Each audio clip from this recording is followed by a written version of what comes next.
François, nous voilà à la conclusion de ce 63e championnat du monde. Et le moins qu'on puisse dire, c'est qu'on a eu une surprise à cette seconde manche. Ah oui, j'y croyais pas. J'étais apparemment plus abattu que nos pêcheurs. Et bravo à Jean-Pierre et à Alain pour avoir reboosté les troupes. Et bravo aux troupes aussi pour avoir fait cette seconde manche extraordinaire. Les changements stratégiques et tactiques qu'ils ont fait, c'est-à-dire principalement changer la composition de l'amorce, changer aussi un peu la distance de pêche à l'anglaise, tout ça a été efficace. Alors c'est vrai que la pêche a été plus difficile la seconde journée que la première, peut-être que ça nous a aidé dans notre stratégie, mais en tout cas les Français, ils ont gagné cette seconde manche. Oui. Et souvent on est meilleur quand c'est difficile. Hein. Et là, hier c'était difficile, il fallait vraiment pas louper les touches, pas louper les poissons. Donc on va voir aussi les résultats des Français secteur par secteur, hein. On va faire un peu le tour de nos brillants champions, cette seconde manche. Alors dans le secteur A, c'était Stéphane Potelet. Stéphane Potelet, oui, qui décroche une 3e place à l'avant-aile, battu par le Belge Jalel, mais je crois qu'il ne pouvait pas grand-chose. Enfin, il ne pouvait pas grand-chose. Il a laissé une carpe, oui, s'il prend... En fait, il avait un accro. Il a pris une première carpe qu'il a réussi en ouvrant le pick-up à faire repartir et à se détacher.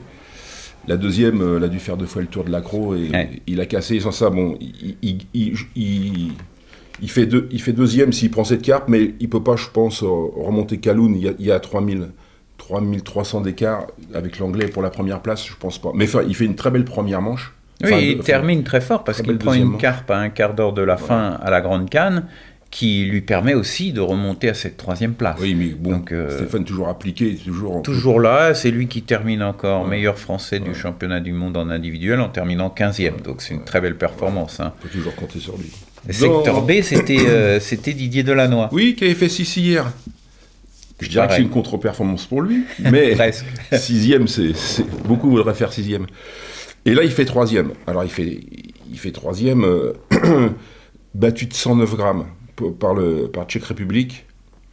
Dommage, sûrement qu'il a eu le poisson, mais peut-être que le Tchèque aussi avait les poissons. Mais il s'améliore entre les 2 manches, c'est bien encore une fois. Mais lui aussi était dans un secteur relativement difficile. Tout le week-end et pendant les entraînements, il a été beaucoup embêté par ses amours argentés, où il en remettait tout le temps à l'eau. Bon, c'est vrai que ça, pour le moral, c'est un peu énervant. Le samedi, il faisait bien 2-3 kilos. 2, il en a remis à l'eau le samedi. Hein. Un plus petit et un très gros, quasiment coup sur coup. À la fin, c'est frustrant. Mais non seulement tu perds du poids, mais en plus ça perturbe le coup. Quand ils viennent sur ton coup, les autres poissons sont pas là, donc tu perds du temps. C'est très gênant. Voilà. Alors dans le secteur C, c'est la seule un peu contre-performance, on va dire, de cette 2e manche. Mais le secteur C, il nous a pas porté chance tout le week-end, puisque le samedi, c'était là qu'était Diego da Silva et ça a été très difficile. Et le 2e jour, c'était donc Jonathan qui termine 11e de la manche. Alors c'était un secteur difficile, il faut avouer, il y avait peu de poissons, ça pouvait jouer à une carpe ou 2, donc malheureusement il ne prend pas la carpe qui aurait permis de le faire monter dans les 5 premiers du secteur, mais il n'a pas démérité honnêtement, il a pêché. Alors par contre, la 2e manche, il a continué pêcher à la même distance qu'à la première manche, c'est-à-dire à distance d'amorçage à la main, et je pense qu'il aurait peut-être dû pêcher un petit peu plus loin, parce que c'est ce que nous a dit d'ailleurs Diego quand on l'a interviewé. Sur ce secteur où la pêche était très difficile, où c'était des carassins, il valait mieux pas se faire enfermer. Oui. Donc c'est Diego, peut-être là qu'il y a eu une peut-être. Il s'en voulait beaucoup de cette première manche où il s'est laissé déborder par ses voisins. On a perdu quelques points peut-être ici. En tout cas dans le secteur D, on n'en a pas perdu puisque c'est Michael Bourseau qui était là.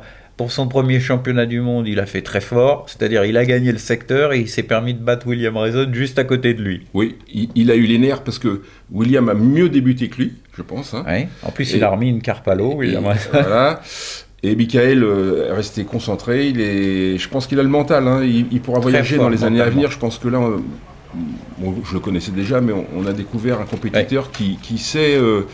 qui sait batailler, qui n'a pas peur d'avoir un Anglais à ses côtés. Il a beaucoup de sang-froid. Techniquement, il est très bon au moulinet. Honnêtement, je l'ai regardé pêcher. Il lance parfaitement, il amorce précisément. C'est sûrement une bonne recrue pour l'équipe de France pour les années futures. Ouais, il mérite sa victoire et bravo à lui.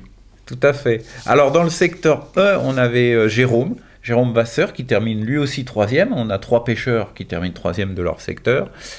Il a fait encore une très belle pêche. Il était très confiant sur sa pêche à la grande canne, comme il nous l'avait dit.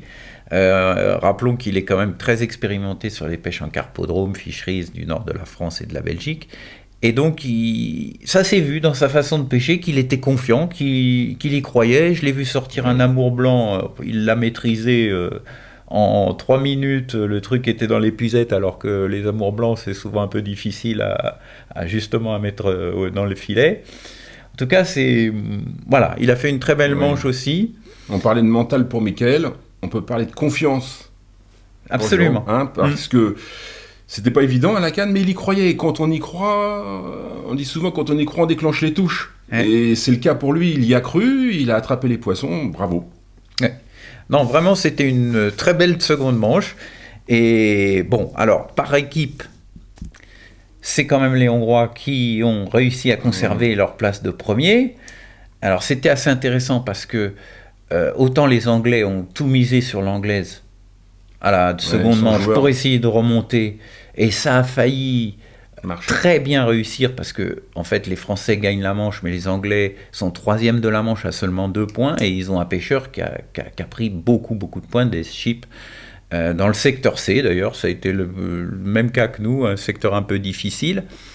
Mais les Hongrois étaient sûrement tactiquement les meilleurs et c'est logique qu'ils aient gagné parce qu'ils avaient toutes les cartes dans leur jeu. Ils ont pêché à l'anglaise aussi bien les carassins que les carpes.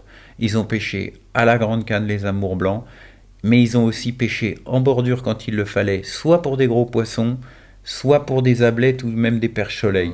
Donc, ils ont parfaitement géré les 4 heures de pêche en basculant d'une pêche à l'autre au bon moment. Alors ça demande évidemment des coachs derrière qui ont le bon œil, qui donnent les bonnes indications. Et je pense que c'est quand même une victoire méritée. On peut dire que c'est une équipe d'expérience maintenant. Oui, ça fait 15 ans que ça dure. Même s'ils ont des jeunes pêcheurs, ils ont beaucoup de jeunes pêcheurs qui ont pêché de nombreux championnats du monde dans les catégories des jeunes avant. Ensuite, on a les Tchèques. C'est une semi-surprise parce que franchement, ils sont souvent là. Et sur cette pêche, pendant la semaine d'entraînement, ils ont fait aussi très fort. Oui, c'est des pêcheurs qui ont l'habitude de pêcher dans ces régions avec les eaux chaudes, des carassins, des carpes. Ils ont 2 pêcheurs, les 2 frères Kolopachek, dont un termine deuxième, sont régulièrement dans les 10 premiers. C'est une équipe qui tient la route. Les Anglais sont 3e. On va dire qu'ils ont fait un pari à la seconde manche, mais c'est quand même beaucoup plus la contre-performance des Italiens. Les Italiens, 13e de la seconde manche. Oui, j'ai discuté avec Ferruccio Gaba après la manche, j'ai demandé ce qui s'était passé, il sait pas, il comprend pas, il dit que c'est pas le même plan d'eau, c'est pas la même pêche. Ils ont fait exactement la même chose. Alors j'ai essayé de un peu le pousser dans ses retranchements, il ne comprend pas. Il me dit, ça a baissé de 20 cm pendant la manche. C'est vrai qu'il faisait chaud pendant cette manche, c'était horrible. Mais voilà, c'est la seule chose qu'il me dit, il n'y a pas de vent. Le bassin a baissé, c'est pas la même pêche qu'hier. Donc il ne sait pas, ils vont analyser ça sûrement dans les jours qui viennent. Mais nos Français, quand même, je veux dire, bravo à nos Français qui ont su rétablir, qui ont gagné cette deuxième manche. Un petit bémol, je veux dire à Jean-Pierre et à Alain, que l'entraînement, ça commence pas le samedi. Jean-Pierre, c'est le lundi l'entraînement, le lundi au vendredi. C'est là qu'il faut emmagasiner, aller voir, espionner et piocher les idées chez les autres. Alors l'année prochaine, le lundi. Ça c'est sûr, parce que c'est prometteur. En fait, c'est la preuve que les pêcheurs français, techniquement parlant, sont tout à fait au niveau des meilleures nations mondiales, que ce soit à l'anglaise, à la grande canne, etc.